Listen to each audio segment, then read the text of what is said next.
कस्तूरी कुंडली बसै, मृग ढूंढे बन माही। कस्तूरी कुंडली बसै, मृग ढूंढे बन माही। ऐसे घट घट राम है, दुनिया देखे नाही। हेलो दोस्तों, मैं ओम प्रकाश, आपका स्वागत है हमारे यूट्यूब चैनल चंदन क्लासेस पर। अभी जो मैंने दोहा कहा वो कबीर दास जी द्वारा दिया गया है।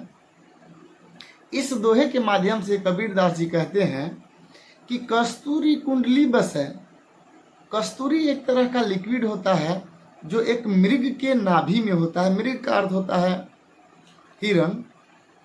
तो कबीर दास जी कहते हैं कि कस्तूरी कुंडली बसै, मृग ढूंढे बन माही। मतलब कस्तूरी एक लिक्विड होता है जिसका बहुत अच्छा स्मेल आता है, एक तरह का स्प्रे आप कह सकते हैं। मृग ढूंढे बन माही। अब मृग को पता नहीं है कि वो कस्तूरी उसके नाभि में है और उसी से इतना अच्छा स्मेल आ रहा है। वो वन में ढूंढने लगता है। मृग ढूंढे बन माही। मृग मतलब हिरण वन में ढूंढने लगा, जंगल में इधर उधर खोजने लगता है।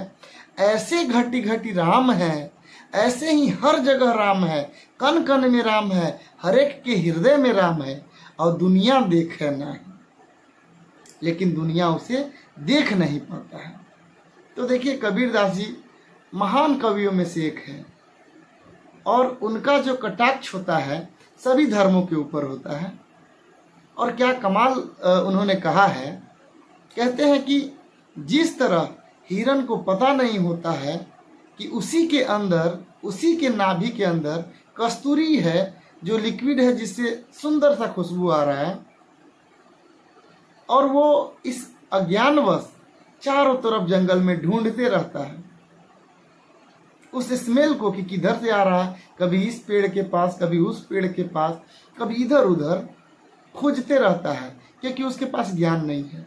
ठीक उसी तरह मनुष्य के पास भी ये ज्ञान नहीं है। अज्ञानतावश वो ईश्वर को इधर उधर खोजता है, चाहे मंदिर हो, मस्जिद हो, गुरुद्वारा हो, गिरजाघर हो, और वो इधर उधर खोज के अपना समय बर्बाद करता है, अपनी ऊर्जा को छीन करता है।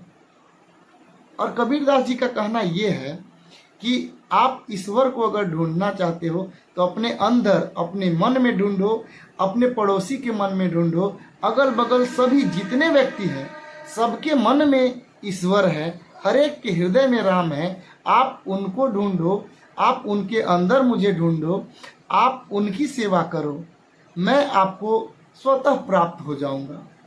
मुझे ढूंढने के लिए इधर उधर जाने का जरूरत नहीं है।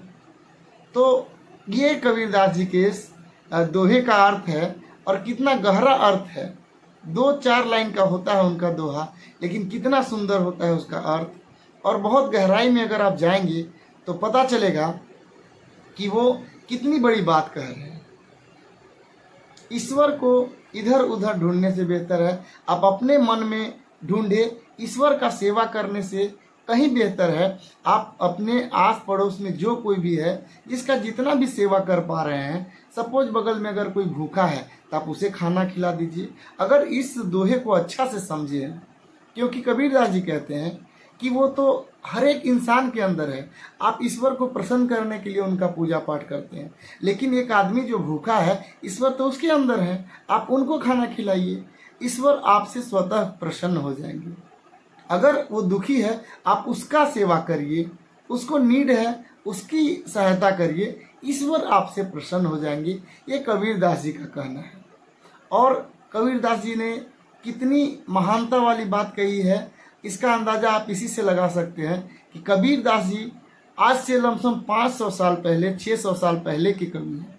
और आज भी हम उनका कविता का इस तरह से, उनके दोहे का इस तरह से वर्णन करते हैं और इस तरह से चर्चा करते हैं तो कितने महान उनके जैसा तो शायद ही कुछ हो, क्योंकि इतनी गहराई में जाकर वो बात करते हैं।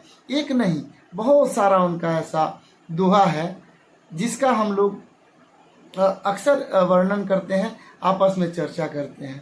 तो चलिए हम भी आसपास अपने आस पड़ोस के लोगों का सहायता करें और उन्हीं के अंदर ईश्वर को देखें और उन्हीं से हम कुछ अपना सहायता करें और उनका सेवा करें, और उन्हीं में ईश्वर को ढूंढे, यही कबीरदास जी का कहना है। बहुत बहुत धन्यवाद।